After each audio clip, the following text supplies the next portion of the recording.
সংসারে অভাব এতটা যে নষ্ট হতে চলেছে স্বভাব। দিনে এনে দিন খাওয়া মানুষ, সম্পদ বলতে 2 বিঘা জমি আর একটা অটো, 2টা বাচ্চা, ছোট বাচ্চার হার্ট ফোটা, যার ট্রিটমেন্ট করতে প্রতি ইঞ্জেকশনে যাচ্ছে 3 লাখ করে টাকা। এমন অবস্থায় সেই মানুষরা কি করবে বলুন? কিভাবে সবকিছু মেনটেন করবে? কিভাবে এই বিপদ থেকে উদ্ধার হবে? আপনার মাথায় কিছু আসবে না। বাট কথায় আছে না, সমস্যা থাকলে সমাধানও আছে।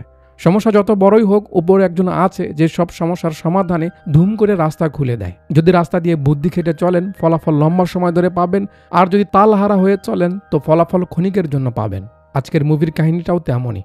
ছোট্ট একটা সাবজেক্টকে কেন্দ্র করে মুভির থিম সাজানো হয়েছে। পপুলার কোনো অ্যাক্টর হয়তো দেখতে পাবেন না, বাট যে কয়জন অভিনয় করেছে ভালো করার ট্রাই করেছে। খুব সিম্পল আর সহজ একটা স্টোরি দিয়ে কাহিনী বিল্ড করা হয়েছে। কমেডির সঙ্গে ড্রামার সংযোজন, বাট কমেডির সিচুয়েশনগুলো আমার কাছে ততটা হাস্যকর মনে হয়নি। ছোট বাজেটের মুভিগুলোতে হয়তো টেকনোলজির ব্যবহার কম দেখা যায়, কিন্তু ন্যাচারাল পরিবেশ অনেক দেখা যায়, এটা ভালো লাগে। কি বলেন? বাকি মুভির মাঝে লজ্জা পাওয়া, এম্বারাসিং হওয়া বা ভালগার কোনো কিছু নেই, সেদিক থেকে সবাই মিলে দেখতে পারবেন। মাঝে মাঝে শুধু সিচুয়েশন বা কাহিনী গ্রিপ করতে কিছু রোমান্টিক সিন দেখিয়েছে, যেটা নিয়ে হয়তো আমার কমেডি শুনতে পাবেন, এছাড়া কোনো সমস্যা নেই। মুভির মূল কাহিনী শুরু করবো, তার আগে ছোট করে বড়ি বিক্রি করতে হবে। আপনারা জ্ঞানী বুঝমান মানুষ, ওদিকে কান দিবেন না। কি বললাম? ওদিকে কান দিবেন না। হকারি চলুক, এই ফাঁকে না হয় হাতের কাজ সেরে নিন। লাইক সাবস্ক্রাইব না করে থাকলে করে দিন। ভিডিও ডিসক্রিপশনে আমার ফেসবুক আইডির লিঙ্ক পাবেন, সেখানে একটু ফলো দিয়ে আসবেন। আপনারা এত অলস কেন? খেলা দেখার সময় এনজয় করার মজা তো ঠিকই আছে, কিন্তু আসল টেনশন আর থ্রিল আসে যখন নিজের অনুমানটা সঠিক হয়। সেই অনুমানকে কাজে লাগাতে এসে গেছে এক ভিন্ন প্ল্যাটফর্ম, যেখানে খেলা উপভোগ করার পাশাপাশি আপনার অনুমানও থাকবে গেমের একটা অংশ।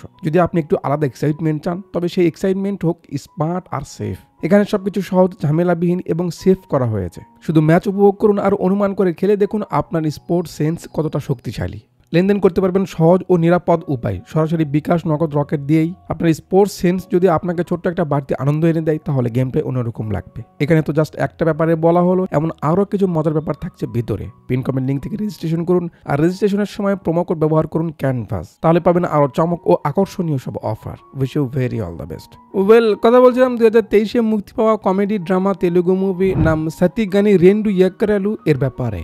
মুভির শুরুতে এক দাদু তার নাতিকে বলছে, এ সাথী, ওই যে দূরে জমিগুলো দেখছিস, ওই সবগুলো ছিল আমার বাবার।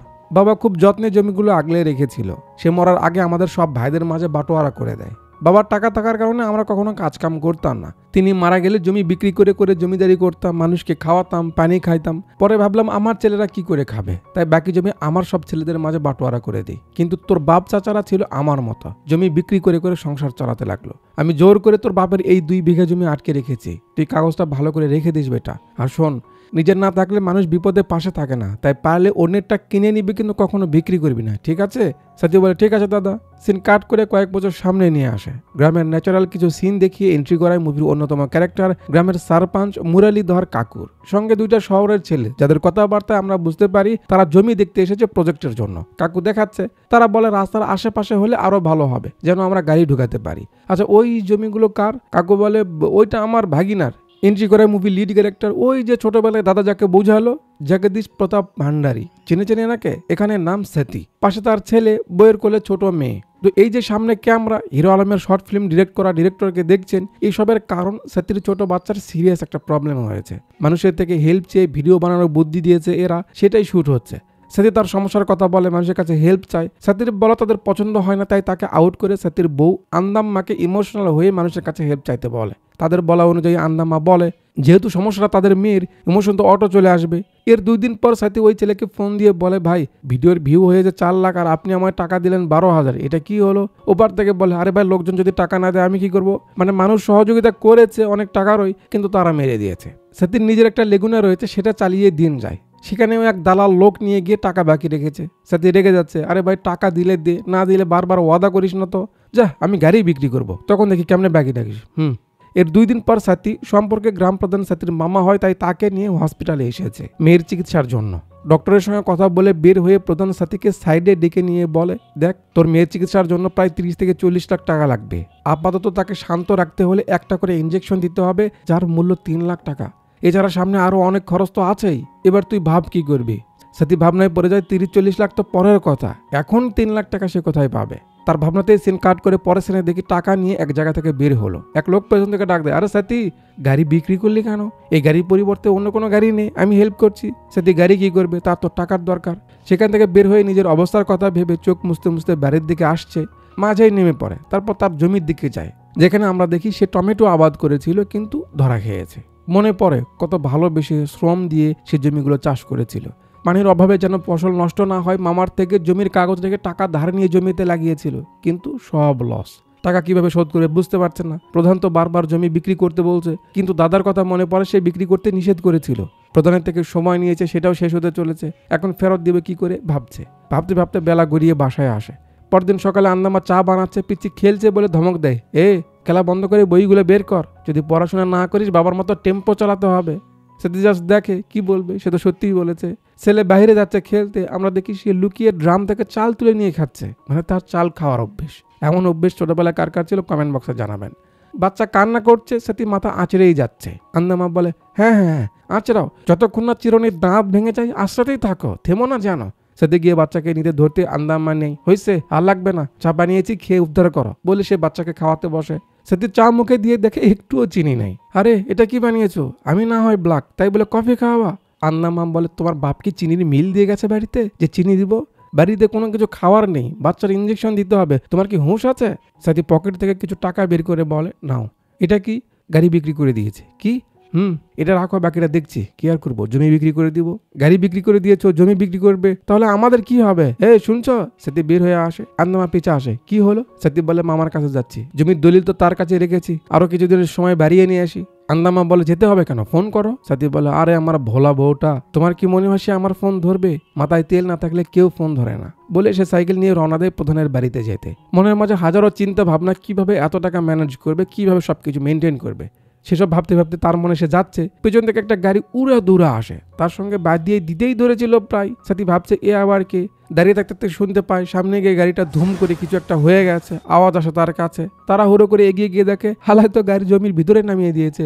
সাথী দেখতে যায় কি হলো, দেখে লোকটা তো গেছেই, পেছনে একটা সুটকেস পড়ে রয়েছে। সাথীর কি যে হয়, সে দৌড়ে আগে রাস্তায় আসে, আশপাশ ভালো করে দেখে আবার ফিরে গিয়ে হাতে গামছা পেঁচে গ্লাসটা ভেঙে ফেলে। তারপর সুটকেসটা নিয়ে সেখান থেকে চলে যায়, কিন্তু তার গামছা ভুলে সে ফেলে যায়। সিন ললিত একটু হায়দ্রাবাদে নিয়ে আসে। পিয়ে তার বসের কাছে এসে ডাক দিলে বস বের হয়। বস দেখেছেন স্যার, গাড়ি পাওয়া যায়নি। বস এসে তার ট্রান্সফরমার চেপে ধরে। কি বললি? তুই জানিস ওখানে কত টাকার মাল আছে? গাড়ি খুঁজে বের কর, সুটকেস আমার কাছে পৌঁছাতেই হবে। আর শোন, একজন প্রফেশনাল হায়ার কর, ওকে যেন সাইজ করতে পারে। এদের ব্যাপারে বিস্তারিত একটু পর জানতে পারবেন। ওই যে প্রফেশনকে হায়ার করতে বললো, সেই লোকটাই এই ভাই সাহেব, চেনেন না? ভ্যানিলা কিশোর, আমরা কিশোর বলে ডাকবো। তো কিশোর সাহেব দেখে ছেলে উপরে গেছে, পিছনে একটা গামছা ছিল সেটা নিয়ে নাই, গাড়িতে যে ট্র্যাকার লাগানো ছিল সেটা নষ্ট হয়ে গেছে, সেটাও খুলে নাই, তারপর গাড়ির নাম্বার প্লেটগুলো খুলে নাই এবং তার বাইক থেকে পেট্রোল বের করে গাড়িতে ছিটিয়ে দিয়ে তাতে আগুন ধরিয়ে দেয়। ওদিকে সাথী সুটকেস নিয়ে তো দৌড়ের ওপর আছে। যেতে যেতে তার সাইকেলের চাকাটা পাঞ্চার হয়ে যায়। হাঁটতে হাঁটতে একটা বাড়িতে আসে, নক করছে, খুলছে না। জানালা দিয়ে দেখে সে আরামসে ঘুমাচ্ছে। সাথী তাকে ডেকে উঠায়। তো এর নাম হলো আঞ্জি, সাথীর চাচাতো ভাই। তার বাবারও অনেক জমি ছিল, কিন্তু সব বিক্রি করে আঞ্জিকে ফকির বানিয়ে গেছে। আঞ্জি এখন প্রফেশনালি একজন সেবক, যে রাতের বেলা মানুষের বাড়ি থেকে জিনিসপত্র উঠিয়ে এনে তাদের সেবা করে আর কি, আর তাকে হেল্প করে সাথী। একদিন আঞ্জি ধরা পড়ে, সাথী তো চম্পট। তারপর 6 মাস জেলে ছিল, কিছুদিন আগে বের হয়েছে। জেলে থাকা অবস্থায় সাথী একবার তার সঙ্গে দেখা করতে যায়নি, তাই ছেলে অভিমান করে আছে। সাথী উল্টো পাট নেই, আবে আমি না হয় যেতে পারিনি, তুই এসে তো আমার বাচ্চার একবার খোঁজ নিতেও বাড়িতে এলি না, তুই জানিস না আমার বাচ্চা কতটা সিরিয়াস। ভাই ভাই যেহেতু, ঝামেলা তো মিটে যাবেই। সাথী বলে, যাক, তোকে কিছু দেখানোর জন্য এনেছিলাম, তুই যখন দেখবি না তো চলে গেলাম। আঞ্জি দরজা খুলে তাকে ভিতরে নেয়। সাথী সুটকেসের ব্যাপারে বলে কোথায় পেয়েছে। দুজন মিলে খোলার চেষ্টা করে, কিন্তু পারে না। আঞ্জি বলে পাশের গ্রামের কামার কাকার কাছে যেতে হবে। চল। সাথীর সাইকেলে তো হাওয়া নেই, আঞ্জির সাইকেল নিয়ে তারা বের হয়। কিরে, রুমে তালা দিবি না? আঞ্জি বলে, ছাড়, চোরের বাড়িতে আবার কে চুরি করতে আসবে। তারা যাক। ওদিকে কিশোর কাজ শেষ করে দোকানে বসে একটু চাটা খাচ্ছিল। তাকে যে কাজ দিয়েছে ফোন করে বলে, কি হলো? কিশোর বলে তার কাজ হয়ে গেছে। ওপর থেকে বলে, সুটকেস পেয়েছিস? কিশোর বলে, কিসের সুটকেস? ওখানে তো কোনো কিছুই ছিল না, যা যা দরকার সব উঠিয়ে নিয়েছি, আর গাড়ি সহ ওকে জ্বালিয়ে দিয়েছি। ওপর থেকে রেগে যাবে, গাড়ি কেন জ্বালিয়েছিস বে? বসকে এখন কি বলবো আমি? যে করে হোক সুটকেস খুঁজে বের কর, তা না হলে কাজ হবে না। কিশোর বলে, আমি করছি, তুই আগে পেমেন্ট। ফোনটা কেটে যায়। এত বড় অ্যাক্সি হয়ে গেল, পুলিশ আসবে না? এসআই নিরঞ্জন সঙ্গে তার সহকারী রঘু আসে। রঘু বলে, স্যার, অবস্থা তো খারাপ, মনে হচ্ছে কেউ ইচ্ছে করে করেছে। নিরঞ্জন বলে, ওসব ছাড় তো, আগে বল এখানে জমির দাম কেমন রে? রঘু বলে, কেমন হবে বুঝতেছেন না? উর্বর জমি, রাস্তার পাশে, মোটামুটি দাম। কেন স্যার, নেবেন নাকি? আরে কি বলছিস, আমরা মিডল ক্লাস মানুষ, আমরা কি করে? রঘু বলে, স্যার, ওই পাশে আমার 2 বিঘা আছে। নিরঞ্জন, শালা এরও জমি আছে এখানে, আর আমি নিতে পারছি না। ইগোতে লাগে। যাক, কেসে ফোকাস দেয়। এরা 2 হাটকুড়া লোহারের কাছে আসে। মুরব্বীকে বলে এটা খুলে দিতে হবে। মুরব্বী বলে সমস্যা নেই, কিন্তু আমাকে ভাগ দিতে হবে। আঞ্জি বলে ঠিক আছে, তোমাকে এত টাকা দিব আর সুটকেসটা তোমার, যাও। না, সে রাজি না। ভিতরে যাই থাক, তার 3 ভাগ করতে হবে। আঞ্জি রেগে যায়, বুড়োর ঢং বেড়েছে, চল, আর কি কেউ দুনিয়াতে নাই নাকি, চল। মুরব্বী বলে, খারা, তুই উমুকের ছেলে না? তোর বাপ মদের তালে সবকিছু শেষ করে তোকে শুধু বাড়িটা দিয়ে গেছে, তারপর থেকে তো তুই চুরি করে বেড়াস, তাই না? কিছুদিন আগে জেল থেকে এসেছিস, কি ভেবেছিস আমি জানি না তুই এটা কই পেয়েছিস? আঞ্জির মেজাজ খারাপ হয়। পাশে ছিল কাঠের হাতুড়ি, চটকা মারে যাতে মুরব্বীর কপালে লেগে সে চিৎপটাং। সেটা আবার পেছন থেকে দেখছে দোকানের ছেলে। এরা দে দৌড়, সাইকেল নিয়ে সেখান থেকে পালায়। দোকানের ছেলে তাদের দেখে, এরা তো তাড়াহুড়ো করে পগার পার। কিশোর কই যেন যাচ্ছিল, পুলিশ চেকপোস্টে তাকে থামানো হয়। কিশোরের কাছে কোনো ধরনের কাগজ নেই, না ড্রাইভিং, না গাড়ির, না আধার কার্ড। রঘু বলে, চল, বড় সাহেবের কাছে যেতে হবে। কিশোর চাপা মারতে থাকে, তুই চিনিস আমি কে? তোদের এসআই এর আত্মীয়। রঘু বুঝতে পারে এ চাপা মারছে। এসআই এর কাছে এনে বলে, স্যার, এ নাকি আপনার আত্মীয়। রঘু বলে, বেটা, আমি এসআই, তুই আমার কেমন আত্মীয় যে আমি চিনি না? কিশোর উল্টা পাল্টা বুঝিয়ে কেটে পড়তে চায়। তার গাড়ির তেল শেষ। পরে পাম টাম মেরে তাদের গাড়ি থেকে তেল বের করে নেয়। রঘুর সন্দেহ লাগে, এর কাছে তেল বের করার পাইপ, আবার বোতল, এটা কেমন কথা হলো? নিরঞ্জন তো গাধা, সে সন্দেহ করে না। কিন্তু রঘুর কথাতে কিশোরকে ডেকে যেই তার ব্যাগটা চেক করে, ব্যাস, আর কি, ভিতরে কি কি আছে সে তো জানি। ধরে নিয়ে যায় থানায়। এদিকে এরা সুটকেস নিয়ে পড়ে গেছে মহা ঝামেলায়, এটাকে খুলতেই পারছে না। আঞ্জি তো পাথর দিয়ে চেষ্টা করছে, তারপরেও যখন হচ্ছিল না, একটা বড় পাথর উঠিয়ে উপরে ফেলে দেয়, তাতেও কিছু হয় না। সাথী রেগে যায়, ধুর, রাখতো এসব, বলে চটকা মারে পুকুরের ভিতর। পাগল হয়ে গেছিস নাকি বলে আঞ্জি পুকুরের ভিতরে নেমে ওটাকে উঠায়। সাথীকে শোনায়, দেখ ভিতরে কি যেন নড়ছে, হতে পারে দামি কিছু আছে, বাড়িতে যাই, পরে দেখবো নি, চল। ওরা বাসায় যাক। মুরব্বীর কাজের ছেলে হসপিটালে এসে দেখে তার মহাজনের এই অবস্থা। সে রেগে মেগে থানায় যায় তাদের নামে কমপ্লেন করতে, যেখানে অলরেডি নিরঞ্জন কিশোরকে ধরে রেখেছে। তার ব্যাগে গাড়ির নাম্বার প্লেট কেন, বোতল কেন, পাইপ কেন, সেই গাড়ি জ্বালিয়ে পালাচ্ছে, এসব জিজ্ঞেস করছে। কিশোর বলে সে ভাঙাড়ি কিনে বেড়ায়, ওখানে গাড়ি পড়ে থাকা দেখে সে জাস্ট এগুলো উঠিয়ে নিয়েছে। এটা কি বিশ্বাস করার মতো কথা? রঘু এসে কানে ফিসফিস করে বলে, স্যার, একটা ছেলে এসেছে, সুটকেস হাতে, 2টা লোক নাকি তার মহাজনকে মেরে পালিয়েছে, মামলা অন্য কিছুর মনে হচ্ছে, চলুন, মাল পাওয়া যাবে। লাভের তালে নিরঞ্জন যায়। তার থেকে শুনতে চাই সে কি কি দেখেছে। সেটা ঠিক মতো বলতে পারে না, মানে তার একটু কথা বলার অস্পষ্টতা আছে। বারবার বলাতে যখন এরা বুঝতেছিল না, লিখে দেয়। রঘু আবার সেটা জোরে জোরে পড়ছে যে সুটকেস হাতে 2টা লোক এসে তার মহাজনকে মেরে পালিয়েছে। ব্যাস, এটা আড়ি পেতে কিশোর শুনে ফেলে। সেও তো সুটকেসটাকেই খুঁজতেছে। নিরঞ্জন ঠিকানা জানতে চাইলে সে যে ঠিকানা বলে, রঘু দেখে সেটা অন্য থানার আন্ডারে। নিরঞ্জন রেগে যায়, সব মালদার কেস ওদের থানায়, আর যত সব ঝামেলা আমার কাছে নিয়ে আসিস না। আঞ্জি বলে সুটকেস তার বাড়িতে নিয়ে গিয়ে রাখতে, এখানে থাকলে ঝামেলা হতে পারে, কাল তারা দেখবেনি। ওকে, সাইকেল আগে ঠিক করতে হবে বলে সাথী সেখান থেকে চলে যায়। আঞ্জি বুঝতে পারে তার রুমের ভিতরে কেউ আছে। সে ফিস করে যেই দরজাটা খোলে, দেখি এক টুনটুনি, মুভির অন্য আরেক ক্যারেক্টার সঙ্গীতা, আঞ্জির গার্লফ্রেন্ড। কপাল দেখুন, চোরেরও গার্লফ্রেন্ড আছে, আর আপনি এমন জীবনে। মেয়েদের কথা আর কি বলবো, তারা তো ভালো ছেলেদের চোখে দেখে না। কপাল, সব কপাল। যাক, সঙ্গীতার আরেকটা পরিচয় হলো সে সাথীর মামা, গ্রাম প্রধানের মেয়ে। সঙ্গীতার কথা মতো আঞ্জি চুরি ছেড়ে দিয়েছে। এখন কোথায় গেছিল জানতে চাইলে আঞ্জি বলে তার হাতে একটা জ্যাকপট লেগেছে। সঙ্গীতা মনে করে সে আবার চুরি করেছে। আঞ্জি সব খুলে বলে সাথীর ব্যাপারে এই হয়েছে, কিন্তু সঙ্গীতা বিশ্বাস করে না, রাগ বাগ করে সেখান থেকে চলে যায়। সাথী সাইকেলের চাক্কা সেরে নিচ্ছে, পিছন দিয়ে পুলিশ সেই গাড়িটাকে উঠিয়ে নিয়ে যাচ্ছে, সে বলতেই পারছে না। ঠিকঠাক করে নিয়ে বাড়িতে আসে। সুটকেস তো বাড়ির ভিতরে নিতে পারবে না, যদি বউ জিজ্ঞেস করে তাহলে কি বলবে। তো পালার এখানে লুকিয়ে রাখতেই পেছনে প্রধান এসে হাজির। কিরে, তুই ওখানে কি করছিস? ও মামা, না কিছু না, হিসু করছিলাম। হিসু? তোর কি বাথরুম নেই? ওখানে কেন করছিস? আরে এমনি, ছাড়ো এসব, তুমি এখানে কেন? প্রধান বলে, তোকে তো পাওয়া যাচ্ছে না, আমার টাকা কবে ফেরত দিবি? আর বাচ্চার কি চিকিৎসা করবি না? জমির একটা কাস্টমার পাওয়া গেছে, যদি বিক্রি করিস তো আমাকে জানা, আমি এই জন্য এসেছি। সাথী বলে, মামা, আমি জমি বিক্রি করবো না, যাই হোক না কেন। প্রধান বলে, ঠিক আছে, আমার কথা আমি বলে গেলাম, তোর ইচ্ছে, যদি করিস আমাকে জানাস। বলে প্রধান চলে যায়। প্রধান চলে গেলে সাথে ভিতরে আসে। গেটমেট লাগিয়ে রুমে আসতেই আন্দামা ধরে, কই ছিলে এতক্ষণ? এই বাইরে ছিলাম একটু। বাইরে না? তোমার মামা এসেছিল, কি বলে গেল সব জানো তুমি? তলে তুমি তার থেকে কতগুলো টাকা নিয়ে জমিতে লাগিয়েছো বলো তো? আমি তো কিচ্ছু বলোনি। জমির দলিল যে তার কাছে রেখে এত টাকা নিয়েছো, এখন মেয়ের চিকিৎসার জন্য কি করবে? কাজ নাই, কাম নাই, সারাদিন বাইরে ঘুরে এতক্ষণে আসছো, গাড়ি বিক্রি করে দিয়েছো, জমি বন্ধ করে গেছো, এখন কি করবা? বলতে বলতে কান্না করে। সে সুখের জন্য তার কাছে এসেছিল, ভালোবেসে এসেছিল, এখন কষ্ট পেতে হচ্ছে। ছোট বাচ্চাটার কথা ভেবে সে ঘুমাতে পারে না, আর তার কোনো চিন্তাই নেই। এইসব সাথী বলে, আরে এইভাবে কেন বলছো? আমি তো চেষ্টা করছি, ব্যবস্থা তো একটা করবো, তোমায় চাপ নিতে হবে না। আন্নাম্মা কথা শোনে না, সে বাড়িতে থাকবেই না, বাবার বাড়ি যাবে। ছেলেও থামানোর চেষ্টা করে, তার কথা সব ঠিকঠাক হলে তারপর সে আসবে, এখন থাকবেই না। এই রাতের বেলাতেই রওনা দেয়। পাশে যেহেতু বাড়ি, তাই সমস্যা হবে না, একাই চলে যায়। বাপ ছেলে বাড়িতে থাকে। ওদিকে প্রধান জানে তার মেয়ে আঞ্জিকে পছন্দ করে, সেটা নিয়ে তাকে কথা শোনায় যে তার সঙ্গে সে তার বিয়ে কখনোই দিবে না, কারণ সে কোনো কাজ বাজ করে না, চুরি করে, তার সঙ্গে বিয়ে কি করে দিতে পারে। সঙ্গীতার কথা, সে তাকে ছাড়া কাউকে বিয়ে করবে না, চুরি চামারি সে ছেড়ে দিয়েছে, তার জন্য ভালো হচ্ছে। রাত একটু বেশি হলে আঞ্জির ঘুম ভেঙে যায় বাইরের হালকা একটু শব্দে। বাইরে গিয়ে দেখে তার সাইকেলটা যে ছিল সেটা কেউ চুরি করে নিয়ে গেছে। আঞ্জির কাছে ব্যাপারটা একটু ভিন্ন রকম লাগে, কারণ এতদিন কোনো কিছু চুরি হয়নি। ফোন করে সাথীকে বলে কেউ তার সাইকেল চুরি করে নিয়ে গেছে। সাথী বলে চোরের বাড়িতে আবার কে চুরি করবে? আঞ্জি বলে এটাই তো ভাবছি, গ্রামে এত বড় সাহস কার হলো যে আমার বাড়িতে চুরি করবে? এই জন্য তোকে ফোন দিলাম, সুটকেসটা চেক কর, দেখ তো ঠিকঠাক আছে কিনা। সাথী বাইরে এসে দেখে ঠিকঠাক আছে। বউ যেহেতু নেই তো সুটকেসটা এবার ভিতরে এনে রেখে দেয়। কিছুক্ষণ পর আঞ্জি বাসায় চলে আসে, ভালো লাগছিল না তাই আসে। সাথী শুয়ে পরে আঞ্জি টিভি অন করে চ্যানেল চেঞ্জ করতে করতে এক জায়গায় নিউজে দেখে তাদের গ্রামের কথা বলছে। গাড়ি অ্যাক্সি হয়, তারপর কেউ নাম্বার প্লেট খুলে নিয়ে গাড়িটা জ্বালিয়ে দেয়। আঞ্জি সাথীকে উঠাই, আবে দেখ দেখ কি দেখাচ্ছে। নিউজ শুনে তো আঞ্জি সাথীর দিকে চেয়ে আছে। সাথী বলে আবে আমি কিছু করিনি, আমি শুধু সুটকেসটা উঠিয়ে ওখান থেকে পালিয়ে এসেছি, আর কিছু জানি না আমি। দুজন নিউজ দেখছে, ওদিকে ইঁদুর মামা এসে সুটকেসের সঙ্গে লেগে পড়েছে। ভিতরে ঢোকার চেষ্টা করতে করতে সুটকেসটা ফেলে দেয়, উপর থেকে পড়ার কারণে লকটা খুলে যায়। এরা তো চমকে ওঠে। যে আঞ্জি খোলে, ভিতর থেকে একটা চকচকানি আলোর মতো বোঝা যাচ্ছিল। সাথী বলে পাথর, এর ভিতরে পাথর রেখেছে। আঞ্জি বলে আবে হিরো আলমের ভক্ত, এসব হিরে হিরে কি? হ্যাঁ ভাবুন একবার কি হতে পারে এতগুলো যদি হীরা হয়। কিশোর থানা থেকে পালিয়ে এলাকার ভিতরে ঘোরাফেরা করছে। সাথী ছেলেকে স্কুলে নামিয়ে দিয়ে শ্বশুর বাড়ি আসে। বর এসেছে, যত রাগ থাক ভিতরে আসতে দেয়। সাথী এসে শ্বশুরের পাশে বসলে কাকু বলে বেটা তুই ভালো ছেলে, কেন এসব ধার দেনার মাঝে পড়েছিস? এতগুলো টাকা কিভাবে কি করবি? আন্দামা বলে আর কি করবে, সব বিক্রি করবে। সাথী বলে কিচ্ছু বিক্রি করতে হবে না, আমি সব সামলে নিব, বাসায় চল। আচ্ছা কিভাবে সামলাবে শুনি। সাথী গিয়ে দরজাটা লাগিয়ে দিয়ে পকেট থেকে একটা পাথর বের করে সামনে ধরে। প্রথমে এরা বুঝতে পারে না, লাইট অফ করলে দেখে চকচক করছে। সাথী বলে এটা কি জানো? হীরা, জমিতে কাজ করার সময় পেয়েছি। আন্দামা বিশ্বাস করতে চায় না এটা হীরা, আর তুমি কি করে জানলে এটা হীরা? সাথী বলে মূর্খ মেয়েকে কিছু বলেও শান্তি নেই। আচ্ছা আমি মূর্খ, আর তুমি বুঝি জায়েদ খান কলেজ থেকে মাস্টার্স করেছো? যাই হোক এটা কিভাবে কি করবে? সাথী বলে আঞ্জিকে বলেছি, ও ব্যবস্থা করবে, বিক্রি করে দিবে।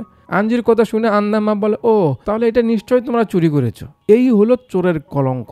ভালো কাজ করলেও সবাই ভাবে চুরি করে মনে হয় ভালো কাজ করছে। সাথী সবকিছু বুঝাই, তাদের সব সমস্যার সমাধান হয়ে যাবে, মেয়ের চিকিৎসাও হয়ে যাবে। এটা তো খুশির খবর। আন্দামা খুশি হয়ে আগে মন্দিরে গিয়ে প্রার্থনা করে। তারপর থেকে তাদের দিনগুলো ভালোই কাটতে থাকে। ক্যামেরা একটু তাদের খুনসুটির সময় কাটানো ফলো করে। মাঝে তো 2-4 দিন গেল, সাথী সুটকেস চেক করতে গিয়ে দেখে ইঁদুর হারামি ফুটো করে ফেলেছে। সাথী ইঁদুরের ভয়ে মালগুলো পলিতে ভরে চালের ড্রামের ভিতরে রেখে দেয়। ওদিকে আঞ্জি মেম্বারের মেয়েকে নিয়ে বাগুন তুলতে গেছে। সাথী ফোন করছে, তার কোনো খবর নাই, মানে ডিলার খুঁজতে হবে না, এই দায়িত্ব তো তার, কিন্তু সে টাকা পাওয়ার আগে মাল নিয়ে ঘুরছে। যাক, ওদিকে কিশোরের বস তাকে ফোন করে সুটকেস খোঁজার চাপ দিচ্ছে। সাথী শুধু দিন পার করছে কখন মালটা বিক্রি করা হবে। কিশোর একে ওকে জিজ্ঞেস করে করে শেষে মাথা ফাটা মুরব্বীর দোকান অব্দি এসে যায়, কিন্তু সেখানে তো কেউ নেই। পাশে ছিল একটা দোকান, তাকে গিয়ে জিজ্ঞাই ওখানে এক মুরব্বী কাজ করতো, সে কই? সে বলে তার তো মাথা ফেটে গেছে, হসপিটালে ভর্তি আছে। কিশোর বলে এখানে যে একটা ছেলে কাজ করতো, ও ওই তোতলা কাকা হসপিটালে যাওয়ার পর সে তো আর এখানে আসেনি। পুলিশ কিশোরের ব্যাগ থেকে যে নাম্বার প্লেটটা পেয়েছিল সেটা ডিটেলস পেয়েছে হায়দ্রাবাদের এক বিজনেসম্যানের। তারা তার কাছে যাক, ততক্ষণে কি আমরা কিশোরকে ফলো করে যে এলাকার সরকারি হসপিটালে চলে আসে। গ্রামের মানুষ আর কই যাবে, বুদ্ধি করে হসপিটালে আসে। ধারণা মতো খুঁজতে খুঁজতে শেষে পেয়ে যায়। দাদি বসে আছে দাদুর কাছে। কিশোর জিজ্ঞাসা সে কখন উঠবে। দাদু বলে তুই কে বা? কিশোর বলে আরে মাঝি, আমি ইন্স্যুরেন্স এজেন্ট, তার ব্যাপারে তথ্য না পেলে টাকা কি করে দিব?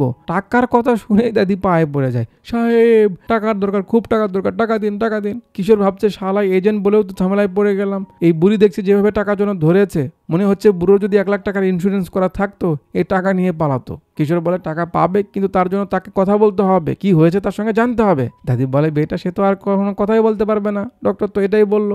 এই সেরেছে হলো, তারা হুড়ো করে সেখান থেকে কেটে পড়ে। সাথী আঞ্জির বাড়িতে আসে। কি হয়েছে, এত ফোন করেছিস কেন? সাথী বলে মালের কি হলো? আবে তাড়াতাড়ি পার্টি ঠিক করবে, টাকার দরকার নাই নাকি? আঞ্জি বলে আরে পার্টি শহরের বাইরে আছে, কাল আসবে, কাল মাল নিয়ে আসিস, দুজন একসঙ্গে যাবো না, যা। কিশোর গ্রামের ভিতর দিয়ে যাচ্ছিল, পিচ্চিরা তার পথ আটকায় চান্দা নিতে। সে নিজেই ফকির হয়ে আছে, বাচ্চাদের আর কিছু দিতে পারে না, উল্টো তাদের সঙ্গে ঝামেলা করে। যাক, পরের দিন আঞ্জি আর সাথী চলে আসে সেই মহাজনের কাছে মালটা বিক্রি করার জন্য। মহাজন ভালো করে দেখে দুঃখে বলে 80,000 দিবে। আঞ্জি কথা বলার জন্য সাথীকে বাইরে নিয়ে আসে, মানে সাথী এত কম দামে বিক্রি করবে না। আঞ্জি বলে যা পাচ্ছি তাই নিয়ে নে, তা না হলে এটাও পাবো না। ঠিক আছে চল তাহলে এই দামেই দেওয়া হোক। ফিরে গেলে লোকটা বলে এখন দাম নাকি 60,000। কেন স্যার এখন কম কেন? লোকটা বলে এই যে তোমরা বাইরে গিয়ে ফিস করলে, এর জন্য দাম কমে গেছে। আঞ্জি রেগে যায়, চল তো, এর কাছে বিক্রি করতে হবে। ওদিকে রঘু আর মঘু চলে এসেছে গাটুর অফিসে। সে বাথরুম থেকে বের হলে এরাও অবাক যে এইটুকু লোকের এত বড় অফিস। জি, কি সমস্যা? নিরঞ্জন ফোনে তার কার দেখিয়ে বলে, এটা কি আপনার? বাটু স্বীকার করে, জি। নিরঞ্জন বলে, আমরা এটাকে অমুক জায়গায় পেয়েছি। বাটু বলে, কার পেয়ে লাভ নেই, ভিতরে কিছু পেয়েছেন নাকি সেটা বলুন। এরা বলে, না, তবে যে গাড়ির জিনিসপত্র নিয়েছে তাকে দেখেছি। বাটুল বলে, ব্যাস, আমার শুধু ওই লোকটাকে চাই। মানে এরা বলতে চায় যে কিশোরের কথা, আর বাটুল ভাবছে কারের ভিতর থেকে যে সুটকেস নিয়েছে ওরা মনে হয় তার কথা বলছে। যাক, বাটু বলে, যে করে হোক আমার ওকে চাই, সঙ্গে আমার সুটকেসটাও চাই, এই জন্য তোমাদের কি দরকার আমি দিচ্ছি বলে সে লকার থেকে একটা থলে বের করে সেখান থেকে একটা পাথর এদের দিয়ে দেয়। রঘু বলে, এটা কি? বাটুল বলে, টোকেন, কাজ শেষ হলে এমন আরো 2টা তোমাদের দিব। রঘু যেই বলে, আরে স্যার, এইসব পাথর দিয়ে আমরা কি করবো? বাটুল রঘুরও 0 পয়েন্ট চেপে ধরে। আবে ঘান চক্করে, এই পাথরের দাম জানিস? একটা পাথর 30 লাখ টাকার। বে, ও আচ্ছা, ধরে নিন আপনার কাজ হয়ে গেছে, ওকে আমরা খুঁজে বের করে আপনার হাতে তুলে দেবো। রাতে সাথী খেতে বসে তার বউ জিগায়, কি হলো কাজের? সাথী বলে, বিক্রি করা যাচ্ছে না, আমরা জানি এসবের দাম অনেক, কিন্তু বিক্রি করতে গেলে হারামিরা দাম দিচ্ছে না। আঞ্জি নতুন ডিলার খুঁজতেছে, পেলে কাজ হয়ে যাবে। আন্দামা জানতে চাই সেই জিনিসগুলো সে কোথায় রেখেছে। সাথী ইশারা দেয় চালের ড্রামের দিকে। আন্দামা একটু এক্সাইটেড হয়ে দেখতে যায়, কিন্তু পলি বের করে দেখে ভিতর থেকে চাল পড়তেছে, কোনো তো মাল নেই। ভাবুন কেমনটা লাগতে পারে। সাথীর তো মাথা ঘুরে যায়, এটা কি হলো?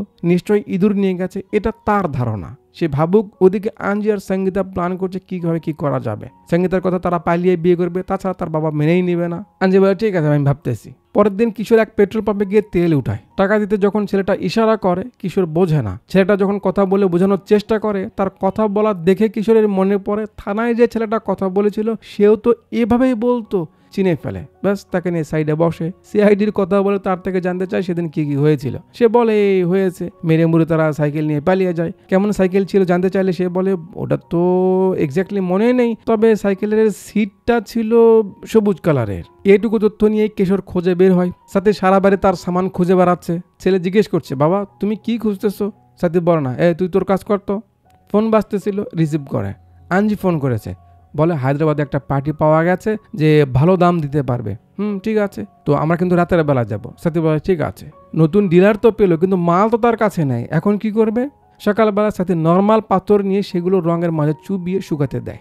বুঝতে পারছেন কাহিনী? কিশোর ঘুরতে ঘুরতে গ্রামের এখানে এসে একটা সাইকেল দেখতে পায়। সঙ্গীতার বাবা সেখানেই ছিল। কিশোরকে তো সে চেনে না। কি হলো ভাই, সাইকেলকে কি দেখছো এইভাবে? কিশোরজিকে, এই সিটের কালারটা কি কাকা? হারা রং। প্রধান বলে, তো কি হয়েছে? কিশোর বলে, কি হয়েছে না, সত্যি করে বল, সুটকেস কই? প্রধান তো কিছু বুঝতে পারছে না। আবে কে তুই বে? কিশোর পাট নিবে। পাশের দোকানে পুলিশ বসেছিল, ডাকতেই কিশোর সেখান থেকে চলে যায়। রাতে কাকু বাড়িতে ফিরে দেখে তার বাড়িতে কারেন্ট নেই। মেয়েকে ডাক দেয়, তারও সারা নেই, কিন্তু হাজির হয় কিশোর। আবার সুটকেসের ব্যাপারে জিজ্ঞাসা থাকে। কাকু বলে, আরে ভাই কিসের সুটকেস, কে তুই? আমি তো তোকে চিনতে পারছি না। কিশোর বলে, সাইকেলে করে কাকে মেরে সুটকেস নিয়ে পালিয়েছিলি, কই সেই সুটকেস বল? কাকু বলে, দেখ ভাই কি যাতা বলছিস, এই সাইকেল আমার না, আমি একজনের থেকে চুরি করে এনেছিলাম। কিশোর তার ব্যাপারে জানতে চাই। কাকু আঞ্জির ব্যাপারে বলে, তার ঠিকানা দিয়ে দেয়, তাড়াতাড়ি ওখানে যা, আমার মেয়েকে দেখতে পারলে পাঠাই দিস। কিশোর বলে, মেয়ে? আপনার মেয়ে ওখানে কেন? আরে ভাই তোকে বুঝতে হবে না, তুই যা তো। কিশোর সেখান থেকে বের হয়ে আঞ্জির বাড়িতে আসে। দরজায় নক করলে আঞ্জি গেট খোলে। জি, কাকে চাই? কিশোর বলে, সে বিদ্যুৎ বিভাগ থেকে এসেছে। বলতে বলতে সিন চেঞ্জ করতে করতে দেখি তাকে বেঁধে ফেলেছে, মুখ সহ বেঁধে ফেলেছে। সে কিভাবে বলবে? তারপরেও সমানে জিজ্ঞেস করছে, বল সুটকেস কই, সুটকেস কই? এদিকে আবার তো প্ল্যান ছিল আঞ্জি, সঙ্গীতা আর সাথী 3 জন মিলে হায়দ্রাবাদে যাবে আজকে রাতেই। সেই প্ল্যান মতো সাথী আঞ্জির বাড়িতে আসে, কিন্তু বাইরে বাইক দেখে বোঝা যায় কেউ এসেছে। তো জানালাতে গিয়ে দেখে একটা লোক আঞ্জিকে পেটাচ্ছে আর সুটকেসের ব্যাপারে জিগাচ্ছে। ব্যাস, সাথীর হাওয়া টাইট হয়ে যায়। সে এতটা ভয় পায় যে সেখান থেকে একটা দৌড় দেয়। ওদিকে প্ল্যান মতো সঙ্গীতা স্টেশনে গিয়ে অপেক্ষা করছে। আঞ্জিকে ফোন দিচ্ছে, কিন্তু লাভ কি? বারবার জিজ্ঞেস করার পরেও যখন আঞ্জি কিছু বলছে না, রাগ করে কিছু ডান্ডি দিয়ে আঞ্জির মাথায় বসায় আর সে বেহুশ হয়ে যায়। হলো, একেই বলে গাধার সামনে সোনার ব্যাগ ফেলে দিলেও লাভ নেই। কিশোর মনে করে এ উপরে গেছে, তাই সেখান থেকে বের হয়ে যায়। ওদিকে তাড়াহুড়ো করে সাথে বাড়িতে এসে বউকে উঠাই। আন্দাম্মা তাড়াতাড়ি করো, তাড়াতাড়ি করো, আমাদের যেতে হবে। ব্যস্ততা তাকে। আরে কি হয়েছে? সাথী খুব ভয় পেয়েছে। এতদিন তো সে পাথরের ব্যাপারে মিথ্যে বলেছে যে জমিতে পেয়েছে, কিন্তু আজ সত্যিটা বলে যে এভাবে পেয়েছিল। বউ তো রেগে যায়। সাথী বলে, লোকজন খুঁজতেছে, তাড়াতাড়ি এখান থেকে পালাতে হবে বলে গাড়ি পোস্কা নিয়ে সবকিছু গাড়িতে উঠিয়ে বউ বাচ্চাকে সে পাঠিয়ে দেয়। সে থেকে যায়। আন্দামা যেতে যেতে এখানে সুটকেসটা ফেলে দেয়। এর জন্যই সবকিছু হলো। সকালবেলা সাথী প্রধানের কাছে যায় জমি বিক্রি করার ব্যাপারে কথা বলতে, কারণ সব পাথর তো হারালো আর বিক্রিও করা গেল না। প্রধান বলে, তখন বললাম দিলি না, এখন একটা পার্টি আছে, দেখি কি বলে, ফোন করে দিচ্ছি দাঁড়া। একটু পর প্রধান সাথীকে নিয়ে চলে আসে জমির ডিল করতে। কার কাছে? নিরঞ্জনের কাছে। মানে সে রঘুর উপর রাগ করে রাস্তার সাইডে জমি নিচ্ছে। জমির দলিল দেখে অ্যাডভান্স হিসেবে সে টোকেন দিয়ে দেয়। ওই যে বাড়ুলি থেকে যে পাথরটা নিয়ে এলো এখানে দেয়। পাথর দেখে তো সাথী বুঝতে পারে এটা ওই তার মতোই পাথর। কাকু বোঝেনি। সাথী আবার না বোঝার ভান করে, স্যার এইসব দিয়ে আমরা কি করব? নিরঞ্জন বলে, আরে এটার দাম এত, হায়দ্রাবাদে অমুক জায়গায় গেলেই পাবে। আমি তো পুলিশের লোক, সব জায়গায় তো যাওয়া যাবে না, ক্যামেরা ট্যামেরা লাগানো থাকে, ঠিক আছে? ঠিক আছে। সাথী পাথর নিয়ে নাই। ওদিকে কিশোর ব্রিজের উপর দিয়ে যেতে যেতে সুটকেসটা দেখতে পেয়ে ছেলে অমনেই পানিতে নামে, কিন্তু উঠে এনে দেখে এই অবস্থা, বেচারা। পাথর নিয়ে সাথী চলে আসে বাটুলের অফিসে, বলে অমুক তাকে পাঠিয়েছে। বাটুল চেক করে দেখে তার মালটাই। এটা সে কেমনে পাইলো জানতে চাইলে সাথী বলে জমি বিক্রি করেছে অমুকের কাছে, বিনিময়ে সে এটা দিয়েছে। বাটুল বলে সে এর জন্য 18 লাখ টাকা দেবে। সাথী তাতে রাজি হয়। টাকার চেক নিয়ে যাচ্ছিল, বাটুল থামায়, জমি কেন বিক্রি করলি তুই? সাথী বলে তার মেয়ের সিরিয়াস রোগ, তার চিকিৎসার জন্য অনেক টাকা লাগবে তাই। শুনে বাটুল একটু চুপ থেকে সে ফ্লোরে পড়ে গড়াগড়ি করতে লাগে। আরে স্যার কি হলো? বাটুল বলে, আমার মায়েরও সমস্যা ছিল, কিন্তু তখন টাকার অভাবে চিকিৎসা করতে পারিনি, বাঁচাতে পারিনি। তোরও আজ সেম অবস্থা, ঠিক আছে? বল তোর মেয়ের চিকিৎসার জন্য কত টাকা লাগবে, সব টাকা আমি দিব বলে 50 লাখ টাকার মতো একটা চেক দিয়ে দেয়। সাথীর মুখে হাসি, খুব খুশি হয়ে সেখান থেকে বের হয়ে আসে। যাক, ফাইনালি তার মেয়ের চিকিৎসা হবে। চেক এনে বউকে দেখালে সেও খুশি। রাতে আন্দামান জেগে, আচ্ছা তার মানে কি তুমি পাথরগুলো পেয়েছো? পাথরের কথাতে তার রং করা পাথরের কথা মনে পড়ে। আর পরের দিনে দেখি সেগুলো নিয়ে সাথী গ্রাম প্রধানের কাছে এসেছে। সে নাকি এসব জমির ভিতরে পেয়েছে খুব দামি পাথর। ওদিকে আঞ্জি হসপিটালে ভর্তি। প্রধান তো খুব খুশি, একে ভুলভাল বুঝিয়ে টাকা মারতে পারবে, এত কিছু তো এ বুঝবে না। বেটা তুই এগুলো পেয়েছিস, আমায় আগে বলবি না? কাউকে বলিস নি তো এ ব্যাপারে? সাথী বলে, আরে কাকা কাকে বলবো, আমার কি তুমি ছাড়া কেউ আছে? শুধু আঞ্জিকে বলেছিলাম, ওই একজনের সঙ্গে ডিল করাতে চেয়েছিল, পার পিস নাকি 20 লাখ করে দিবে, কিন্তু তার আগে তো এসব হয়ে গেল। কাকু ভাবে যে কিনবে সে যদি 20 লাখ করে বলে, তার মানে এ যদি মূল ডিলারের কাছে বিক্রি করতে পারে তাহলে তো আরো অনেক লাভ করতে পারবে। তো কাকু কি করে, সাথীকে পাম্প পট্টি দিয়ে তালমাল দিয়ে দাম আর একটু কমিয়ে নেয়। সাথী বলে না, সে এর থেকে বেশি কমে দিবে না। সেই বাহানায় একটা পাথর হাতে নিয়ে লুকিয়ে সঙ্গীতাকে দেয়। সে তো খুব খুশি হয়ে সেখান থেকে চলে যায়। কাকু বলে, আসলে বেটা ব্যাপারটা হলো আমার কাছে তো এতগুলো ক্যাশ নেই, তো একটা কাজ করি, আমি না হয়তো 2 থেকে 3 বিঘা জমি দিয়ে দিই। সাথী তো এটাই চাই।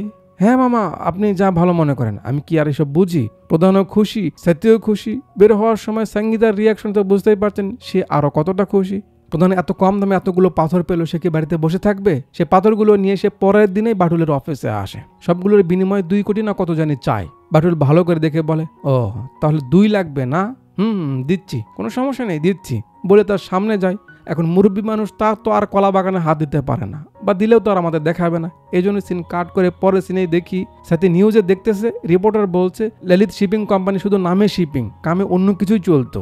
নিউজে বলছে লোকটাকে দেখে তো আদার কাজিন মনে হবে, কিন্তু এই লোক কোটি কোটি টাকা 2 নম্বরে বিজনেস করে। পুলিশ রেড দিয়েছে, তার নাম মামলা হয়েছে, তাকে ধরে নিয়ে যাওয়া হচ্ছে। তার কিছু হিরে নাকি গায়েব হয়ে আছে, যার মূল্য কয়েক কোটি টাকা। যে পাবে সে তো মালামাল হয়ে যাবে। হ্যাঁ, যে পাবে সে তো মালামাল হবে। তো সাথীর মালগুলো তাহলে গেল কই? ক্যামেরা সাথীর ছেলের অ্যাকোয়ারিয়ামে ফোকাস করে একটু পেছনে এনে দেখায় যে তার ছেলে পিন্টু, যার চাল খাওয়ার অভ্যেস, এই দুষ্টু ড্রামের চাল নিতে গিয়ে পলির মাথা দেখতে পায়। তারপর পলিটা টেনে বের করে পাথরগুলো নিয়ে তাতে রং মিশিয়ে মার্বেল বানিয়ে সেগুলো নিয়ে বন্ধুদের সঙ্গে খেলতে যায়। তার নাকি এগুলো স্পেশাল গুটি।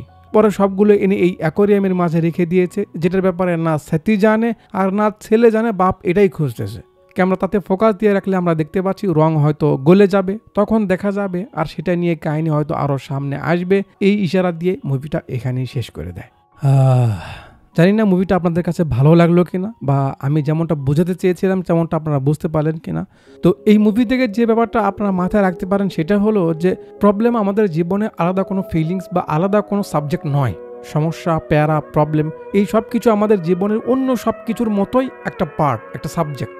সমস্যা আসবেই, প্রবলেম থাকবেই, কিন্তু আমাদের করণীয় হলো ধৈর্য রাখা, হার্ড ওয়ার্ক করা, ওপরওয়ালার উপর ভরসা রাখা যে এইটুকু প্রবলেমে আপনি অন্তত শেষ হবেন না।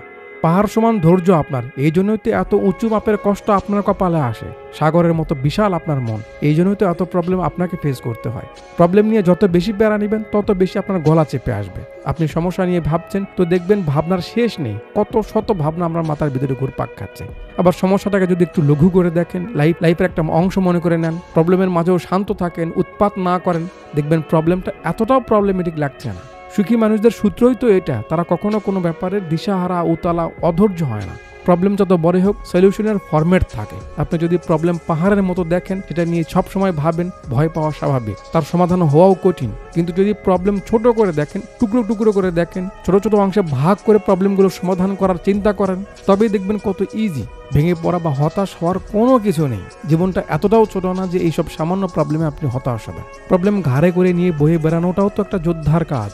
উপরওয়ালা আমাদের সবাইকে অনেক অনেক ধৈর্য দিই। এতক্ষণ পর্যন্ত যেহেতু ভিডিওটা দেখেছেন, যদি ভালো লেগে থাকে লাইক সাবস্ক্রাইব করে দিবেন। ওপরে যদি হকারি করা হয়ে থাকে সেটা নিয়ে সিরিয়াস হওয়ার দরকার নেই, ওটা জাস্ট একটা বিজনেস দিক, আপনাকে ওইদিকে কান দিতে হবে না। ভিডিও ডিসক্রিপশনে আমার ফেসবুক আইডির লিঙ্ক রয়েছে, সেখানে গিয়ে একটু ফলো দিয়ে আসেন। আর এতক্ষণ পর্যন্ত আমার সঙ্গে থাকার জন্য আপনাদের সবাইকে অনেক অনেক ধন্যবাদ।